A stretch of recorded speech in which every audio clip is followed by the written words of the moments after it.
Welcome to RPG Book Club, the podcast where we can't decide if it's called RPG Book Club or the RPG Book Club. Maybe we should ask the guy from Napster which one we should do. Every single time that me or Eli introduce it, it's RPG Book Club. You have added the every single time by yourself. Really? Every time I add every time I add the "the," it's because I feel like I remember you doing it. I feel like I've been the one adding the. Maybe. But it's... See? This is what I'm talking about. Anyway, in this podcast, we play a little bit of a video game, and we talk about how it makes us feel. That's why this week we're watching a movie and talking about how it makes us feel. I mean, it's basically an uninteractive video game, exactly. Right? Yeah. Anyway, I am like Maddie Xenosaga. I am Sam Allman. I'm Elias Sailor Eli Warren. Yeah, so if you're just tuning in with us for some weird reason, we just finished playing the entirety of the video game Final Fantasy X. And to commemorate that, we had a movie night. But by that I mean we all individually watched the movie on our own time. And we decided to watch the film Final Fantasy The Spirits Within, which is a very, very, very actually outrageously important movie in the history of video games, regardless of its artistic and entertainment value. Yeah, we talked about it. So we're not doing a how's y'all's week thing this time? No, we're not doing that. Fuck it. If you want to know about our week, tune in next week. Yeah. I will talk about this week next week. Trust me. Yeah, I think we've all had a week.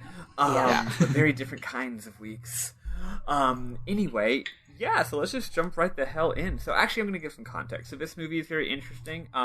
It was, if you were to explain what the point of this movie is, you could call it Sakaguchi's folly.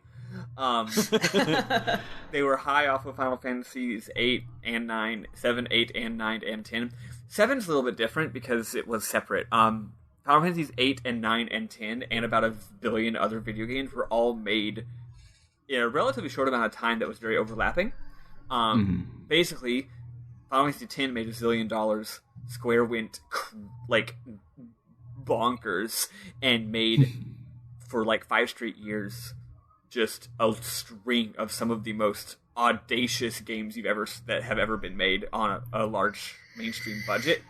Not just the Final Fantasy series went off in wildly strange directions, but they also made shit like Parasite Eve and Goddamn Vagrant Story and The Bouncer and Einhander and Tobal Number 1, and they just went off, basically. I consider this almost like Square's golden age, where not every game they made was great, but every game they made was just, they did not care how weird something was. They were going to be as creative as possible.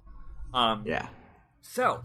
And most of those games were huge critical successes, so they were riding high.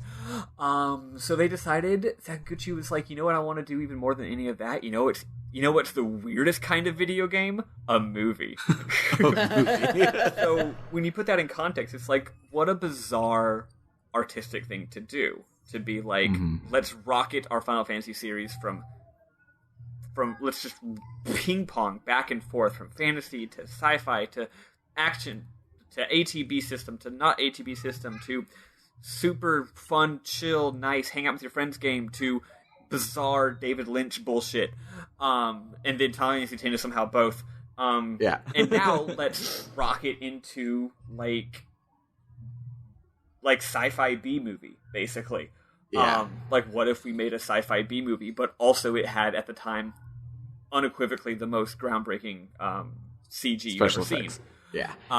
One thing that I think's great about this being a sci-fi B movie and to talk about their golden age is Final Fantasy VII was like kind of modernish. Like, you drove a motorcycle. It was pretty modern. Final Fantasy VIII, like, there were cars everywhere. It felt like modern day. So for both 9 and 10, they were made by different teams internally. They both were like, no, we need to ground this in fantasy because sci-fi is already old hat. We don't want to do sci-fi. We gotta focus on what's important about Final Fantasy and make it a fantasy game. And then Sakaguchi was like, I agree. Here's a sci-fi B movie. I'm going to call Final Fantasy The Spirits Within. Yeah, it's a strange game. I feel like a lot of it's a strange movie. I feel like a lot of its aesthetic decisions may have been made for like marketing reasons. Like, I think they legitimately thought like, oh, Western movie-going audiences don't want to see Tetsuya Nomura character designs and outlandish, like fun, bright colors. No, Western movie audiences like drab military outfits. Which, like, to be fair, I don't know if that's a wrong assessment. Yeah, of the Western science fiction, of the Western science fiction fandom. And like at the time, The Matrix was out, but Lord of the Rings was not. And this movie definitely is looking at The Matrix for its inspiration and not looking at Lord of the Rings for its inspiration. Yeah, Lord of the Rings had come out and showed everyone that you could actually make money off of fantasy bullshit. Totally. So anyway, so they made this movie, and it cost a fuck ton of money to make, not just because of the crazy animation, but also they got a lot of big name talent for it, and it outrageously flopped. Square lost basically all of their money, and the story that is told, that a lot of the time you get apocryphal stories in video game world, but as far as I can tell, this is actually true, is that them losing so much money on this game was pretty much why they were in a financial crisis and had to merge with Enix to form Square Enix that we see today. So that's why this game is outrageously important. Also, Sakaguchi left not long after to form his own company, Mistwalker, and so Nobuo Uematsu also left to form whatever his independent music production studio is. Smile Please, I believe it's called. And ever since then, honestly, after that point, the Final Fantasy series, or the Square side of Square Enix, they made one or two more audaciously ambitious and artistic and interesting video games, but for the most part, after that point, they became a very conservative company. And they stopped making crazy bullshit. And these days they bought most of the IP that they have, so it's like, oh, Deus Ex is really good, and it belongs to Square technically, and Tomb Raider's really good, and it belongs to Square technically. Oh, I think they're back to being great. I think their Dark Ages lasted maybe 10 years, maybe 8 years. I think they're out of it for sure. I think they're out of it. They're back to being weird. They've started doing weird stuff again, but it's still just like they didn't get rid of the fact that they own Deus Ex and Tomb Raider. So it's just like these days, being a Square game doesn't mean what it meant in 1999. But if you have developed by Square Enix and there's nobody else's name on it, then it's probably good and weird again. Here's the thing: they used to be a relatively small studio. I mean, relatively. Of course, they were a large company with lots of money, but like they still operated like a studio. They had an artistic vibe. They had an artistic essence to Square. But ever since merger with Enix, and I don't blame Enix for this, for the record, they now operate like a corporation.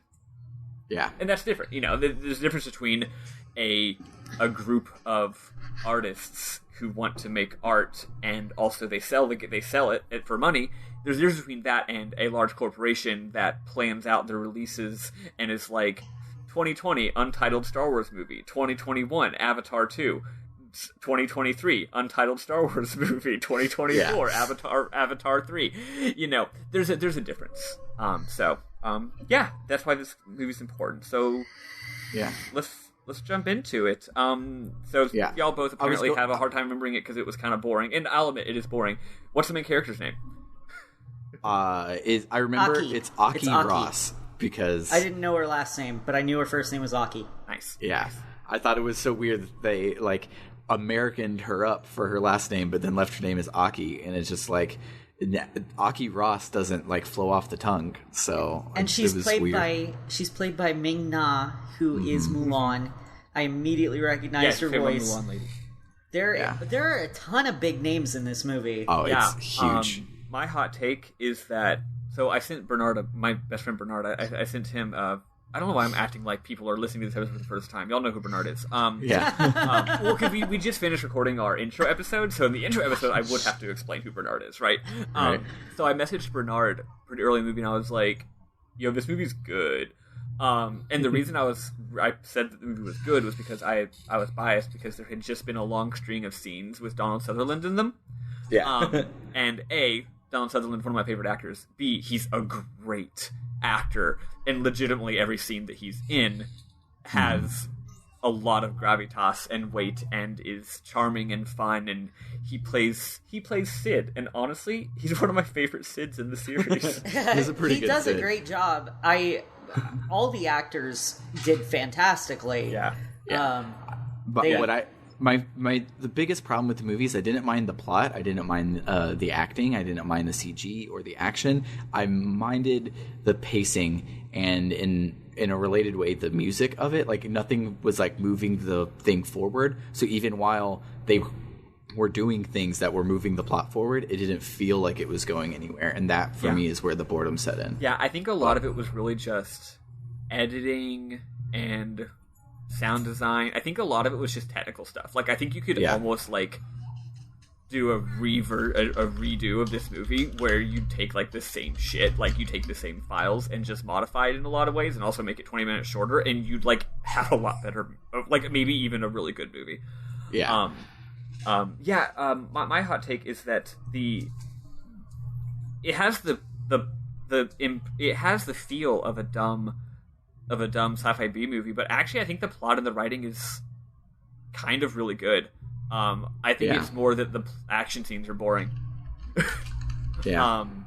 I joked, I said, wow, an action movie where the action scenes are the bad part? This movie really was ahead of its time. Because there was like 10 years of that shit in Hollywood. Like the whole aughts was just like action movies where if you're lucky it has a good plot, but the action parts are actually bad. Anyway, so what's this movie about? So this movie is about Aki Ross. It's about a future, the distant future, the year 2000, in which an alien invasion has almost destroyed the entire Earth. The Earth is just this horrible wasteland, and everyone who still exists lives in these things called barrier cities, which I actually really love how they look. It's these giant, bulbous... it's like a dome city, right? But the dome is energy, and what I like is that they're not perfect domes. They're like weird blobs. So they live in these weird blob cities that are covered in an energy layer, like force field, carapace, and that's where they live. And they live there because that's how they keep themselves safe from these aliens. The aliens are called phantoms, and they're actually like translucent, sometimes even invisible, glowy red, ghost-looking things, and they attack you by literally swiping your soul out of your body, which I think is a really fucked up concept. Like, they'll literally attack someone, and their blue soul, which is shaped like their body, just goes woof and just flies off, and then the body just collapses. Speaking of how this movie has a Sid in it, so therefore it's Final Fantasy. That's the only thing it has going for it. And since the Phantoms all look different and they all look weird, I was really expecting them to put some classic Final Fantasy, right? Like, what if one of those Phantoms is a Moogle or something? Yeah, like I like maybe they wouldn't go Moogle, but like if one was a bomb, one was a marble, that one, Marlboro. My speech impediment came back in full force and would not let me fucking say that. I think that this is the time, like, before, like, MCU, before Tumblr really even, before fandom as it's currently known. I think that Square, like, just didn't know what fan service was. Yeah, but like, because frankly, they don't in the games they do that. Like, that's the main thing that keeps them keeps it a Final Fantasy game. So it's just like like, not necessarily in a modern sense of fandom, but like in the sense of Final Fantasy, the reason we count Bravely Default is it has all of these things in it from Final Fantasy. So it's I think that, like, even if they hadn't thought to do it artistically, if they made this movie today, they would have at least realized that they had to do it because of pandering, right? Yeah. But I guess they hadn't thought about pandering. Even, like, okay, late in the movie, or a big part of the movie is this space station. It's this giant laser space station. They decided to name it after a mythological figure. They called it Zeus. They could have called it Bahamut. Yeah. Like Ultima. Like, they could have done all these different things to make it Final Fantasy. Like, that would have been stupid pandering. Like, it's like, wait, you're not actually putting anything Final Fantasy in there. You're just literally naming a space station after a summon. But still, that would have been obvious. And they didn't. They're like they named it after a mythological figure, but not one of the mythological figures that the Final Fantasy series always names shit after. Yeah, and then on top of it, Sid's name in the localization, they spelled it with an S, not a C. Oh, really? Well, yeah, because I had the subtitles up, and so it was always that do that. But yeah, still. It was just... So, I mean, back to the actual plot. So, what's going on is they don't know how to kill these things. They've been losing this fight with the aliens for, I think, like 30 straight years. And Dr. Aki Ross is a scientist with... she and her colleague / mentor, Dr. Sid, are on a mission because they have figured out what they think is the secret to defeating the aliens. And it's because this is actually a Japanese role-playing game, they have to go and collect 8 MacGuffins. This is where we get to my actual favorite thing about this movie, which is a conceptual thing, not anything about the actual movie. I love that they took the stupid video game cliche plot of person has to go collect 8 MacGuffins. But they realized that only works in a video game where you have to pad the game out with repetitive bullshit. It's actually bad writing, even in video games. No one wants to watch a movie where they do the same thing 8 times. So the movie literally begins with her getting the 6th one. Yeah. She's literally like, I already went on the JRPG quest to get 6 things. Now I just have to get the last 2 of them. Which I think is I just think that's really funny, just from a meta standpoint. Yeah, and then she has to get what's called spirits. So she's like, these aliens are made of like energy, and us studying the energy is what has caused us to be able to make things like weapons that can actually hurt them, or the shield cities that protect us were made from our research into this energy signature. My idea, she says, is that if we can get compatible spirits from around the world and combine them in some way, we can make a spiritual energy that is the exact polar opposite, and the 2 waveforms will cancel each other out, and it'll just completely wipe them all out. So we have to complete this. But the issue is that she also has some unorthodox beliefs. She and Dr. Sid believe that the Earth itself has a mother spirit called Gaia.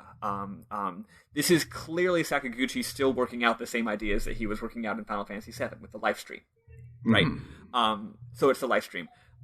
So they believe, like, the Earth literally has a spirit, and the Earth's spirit, and when you die, or when a creature, or when a living being is born, it gets a piece of that Earth spirit, and it accumulates knowledge and wisdom over the course of its travels, and then when it dies, it returns to the Earth spirit. That's Gnosticism. Aka Xenogears. Small 2 of pieces. But because that sounds like a bunch of spiritual gobbledygook, a lot of the other people, a lot of the Battlestar Galacticas in the fucking war chamber laugh at them and think that they're silly and think that they should just use a giant cannon to shoot the fuck out of the aliens, and they think, no, you can't do that, because if you shoot the fuck out of the aliens, you'll also literally be shooting the Earth and killing the Earth. So, what are some of the subplots in this movie? Steve Buscemi's in it. Yes. Yeah. When we met Steve Buscemi's character, I said, "Is this a sequel to Polar Express?" And he plays the little douchebag from the train. He's being outrageously Steve Buscemi. It's like if they were like, "Hey, Steve Buscemi, what if you like didn't dial it down at all?" One thing I also love about this movie is, speaking of voice actors real quick, is the main young, hot, attractive male counterpart is Alec fucking Baldwin. And it's so fucking weird that he's playing the young, hot guy. I think James Woods was a good choice for the villain. Yeah, he definitely sure is the villain. Yeah. Yeah. Literally the second he shows up, he's like, first of all, he's got Vegeta hair, like slick black, little bit of a widow's peak, like villain hair. He has a scowl on his face constantly. He talks like this. Are we to believe that there is some Earth spirit? And he wears like a black leather suit. So literally. What do you mean he's obviously a villain? No. It's really funny how obviously the villain he is. And he really hams it up. He does a good job, honestly. It's actually honestly some of the best acting I may have ever seen in a CG movie. It's weird how good it is. Yeah. I don't know how they got such good performances, especially considering the rest of the movie isn't that good. yeah, I don't know how they did it, but yeah, there's a bunch of repetitive scenes where how did you feel about Alec Baldwin's character? I thought he was okay. I thought it was unearned when he was like, but you gotta believe that I believe in Gaia now, or whatever, there towards the end. And when he first showed up, I was like, oh my god, this is the most boring, generic, wet blanket, like, military brunette white guy I've ever seen in my life. But then it turns out he's a well-written character, and is a good guy, and is cool. He's a lot better than he appears at first scene. One thing I like is they have to cheat. They don't have to show him and Aki, like, falling in love and having chemistry, because it's implied that they already are super into each other. They've already had their character growth, like they Lulu. Clearly already had a pretty serious relationship prior to the movie's start, and then it just got interrupted by circumstance. So when he comes on to her in a scene early in the movie, in a romantic moment, it actually doesn't come out of nowhere. You're just like, oh, this is an okay thing to do, because with someone that you like, that clearly likes you and you like them, and that's already known. You know? It's not just like a creepy, like, oh, he's trying to get the girl. Yeah. So yeah, they go on some action scenes. They have to go above the law to get the spirits. Eventually, James Woods decides that he's going to do a military coup, because the government won't let him shoot the big gun. But then he fucks up, and he almost kills himself, but then decides to not kill himself, and instead to shoot the big gun. And the big gun makes things worse. And a lot worse. It almost kills Gaia, which turns out is real and exists. And then at the end, Alec Baldwin sacrifices himself in order to deliver the 8-spirit completed waveform to the aliens, and they all disappear, and that's the end of the movie. You also find out, in what I think is actually a really cool twist, that the alien invaders aren't alien invaders at all. They're just ghosts. The big twist is that what happened to these aliens is that they had some kind of big war on their planet. They're very generic-looking aliens. You'd think that the creators of Final Fantasy would have come up with phenomenally fantastic-looking aliens and super interesting and imaginative, but they just look like zealots from StarCraft. But worse. Because they don't even have cool colors in yellow and blue. So they fought way too much, and blew up their own fucking planet. They killed their own Gaia spirit. But when their planet blew up, a big chunk of the planet flew off, and on that chunk of the planet was a huge chunk of the Gaia spirit, and just a bunch of random animals. So that's what all these things are. First of all, these things are ghosts. That's why they're spirits. They're literally ghosts. And they're ghosts of just all the random creatures that happened to be on that meteor. So that's why they're just, like, randomly attacking people. They're just, like, it's like a ghost giraffe and a ghost elephant and a ghost giant carapace arachnid thingy with a zillion tentacles. I think that thing's amazing looking. And they're just, like, fucked up and don't know what's going on. So you get a lot of sympathy for their plight. Yeah. But they still kind of have to kill the fuck out of Alden at the end, because what else are you going to do? Yeah. It's, like, implied that they'll be, like, letting the alien Gaia spirit rest, and it's a good put them out of their misery, and not a fuck you for being on my planet, you alien scumbags.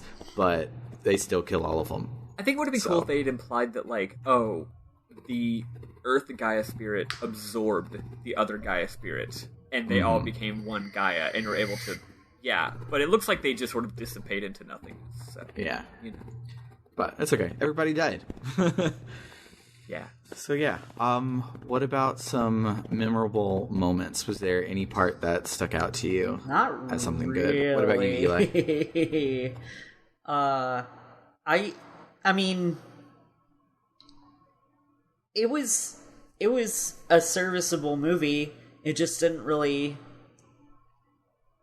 I didn't really feel any strong connection to it at all.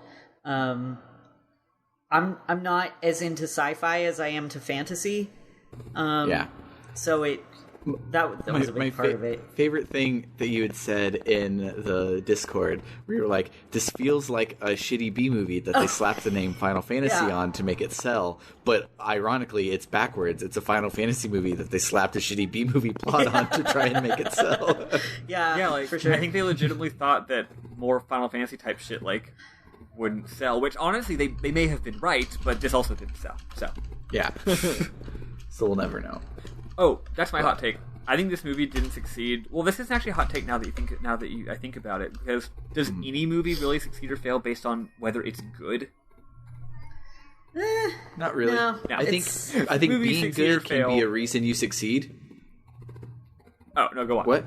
Okay, I think that a movie being good can be a reason why it succeeds, but I do not think that all good movies succeed. Like we were talking about Wild Arms 5 on the intro episode. It was great. Nobody bought it. That's why it's really expensive now, because it's great and no one wants to sell their great copy that nobody else bought.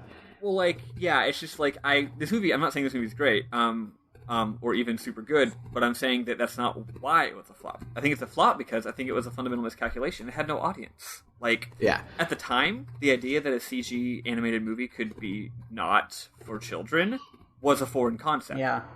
Even today, it's largely a foreign concept. Or people know that it's possible to do it, but still no one's really doing it.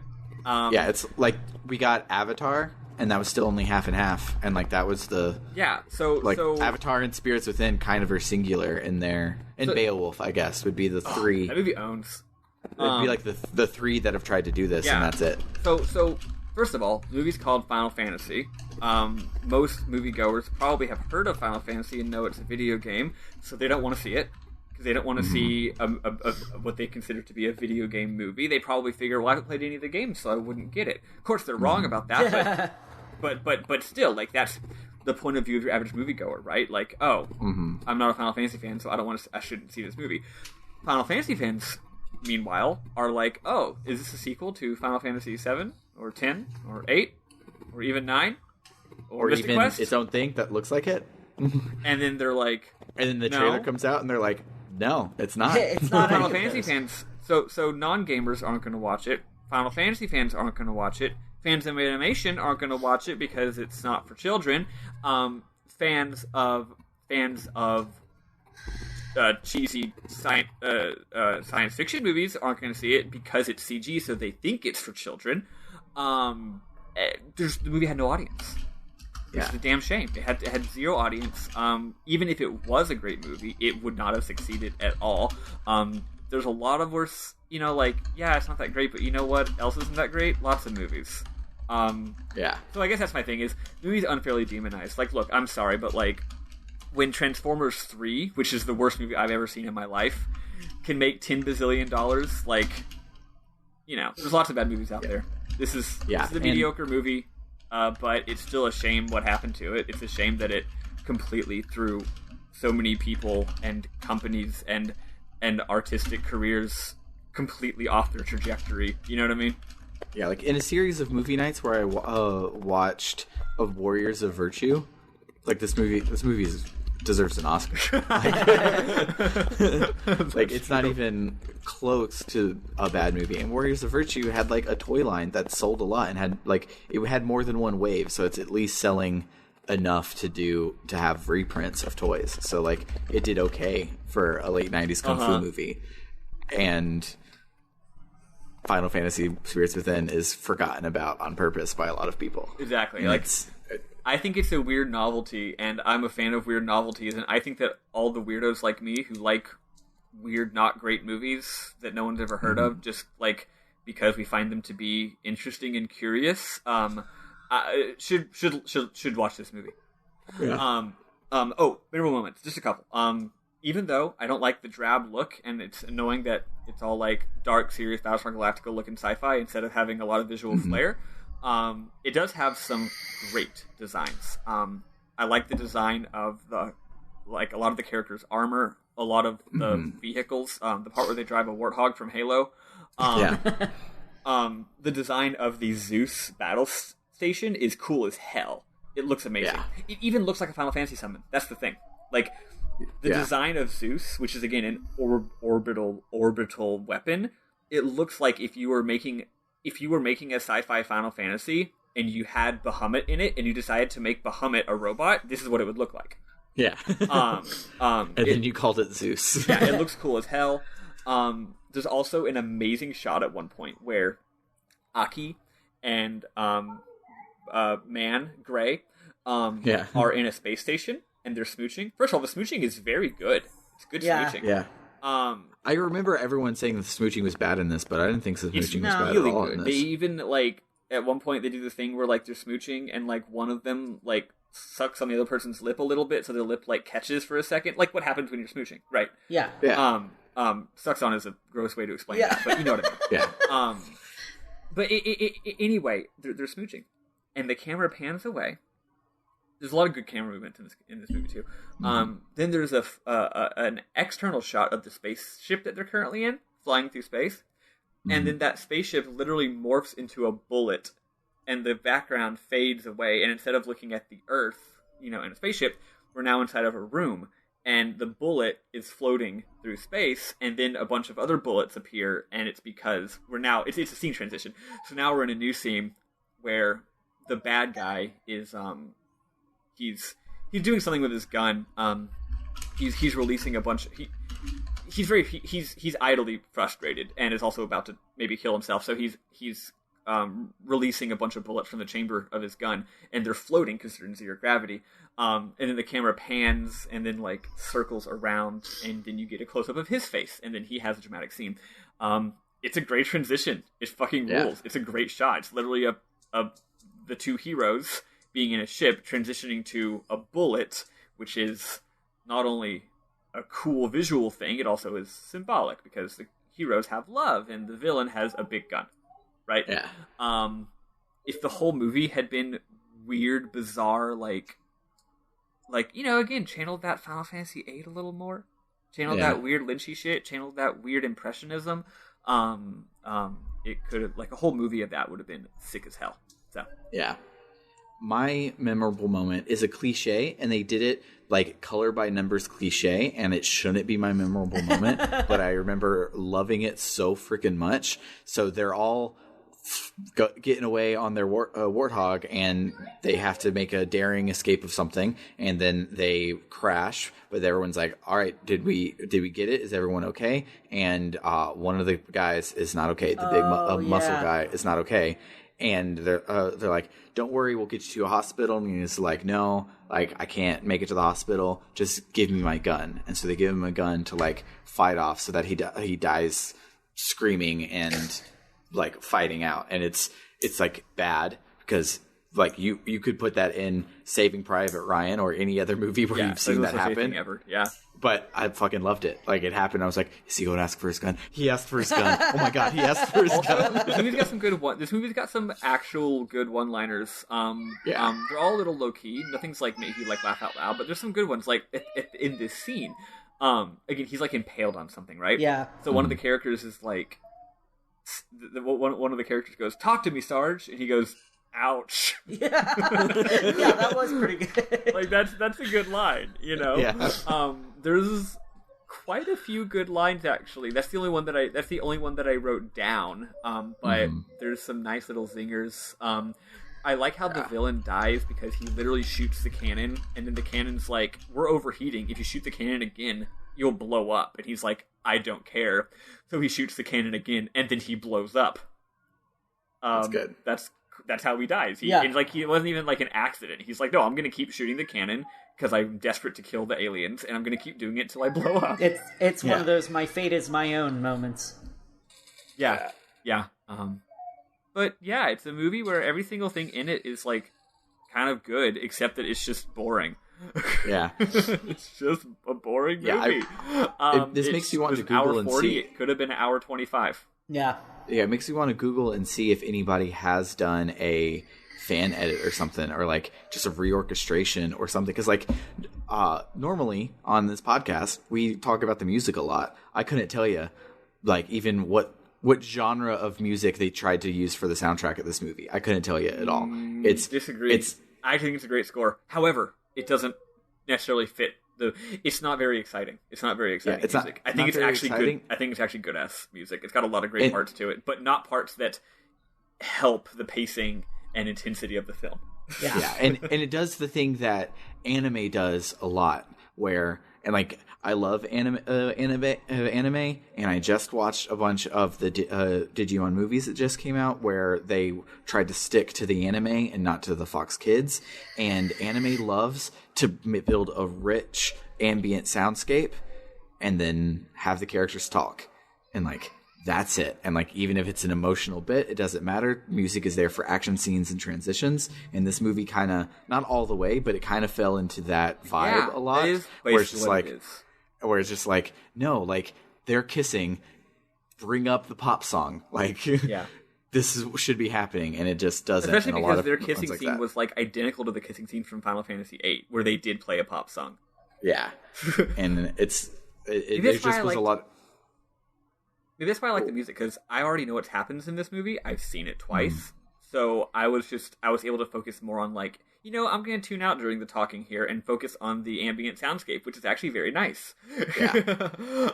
Because I already know what happens, so I don't need to listen to the characters talking. Yeah, but the music just didn't fit. It didn't help it. So if there's a reorchestration where they put in some other music or something, it probably is enough to make the movie good. It's that close. Did the two of you watch the entire credits? No. I had it up, but I wasn't paying attention. Honestly, y'all should go, since it's free on Prime anyway, y'all should go check it out, because the credits, first of all, it's a really nice pop song over the credits. But after it ends, it's this movie came out in 2002. There's the most early aughts new metal song you've ever heard. It's really bad, and it's did they have to put this in for legal reasons because it's the early aughts and you're legally obligated to put in a shitty new metal song? Probably. But it made me smile because of nostalgia and it being bad, so y'all should check it out. Awesome. But yeah, this movie, would I recommend it to people? Probably not. Do I think that it could be good with literally just a new music track to get us over the boring parts? Probably. It probably would, on a ABC scale, which I don't usually like. This is probably a D+. A new score to get us through the boring parts would probably make it a B-, straight up. It's pretty much that close to being good. It just gets boring because of small technical things. Yeah. Yeah, it's a shame. And I wish that other people had really taken the baton and run with it, but nobody did, probably because it was a flop. Yeah, it would be really cool. Though technically there have been 3 other movies of this ilk from Square Pictures, but they were all tie-ins. I believe There's 3. Advent Children. There was a new one for 15. Oh, right. That one's good. Yeah.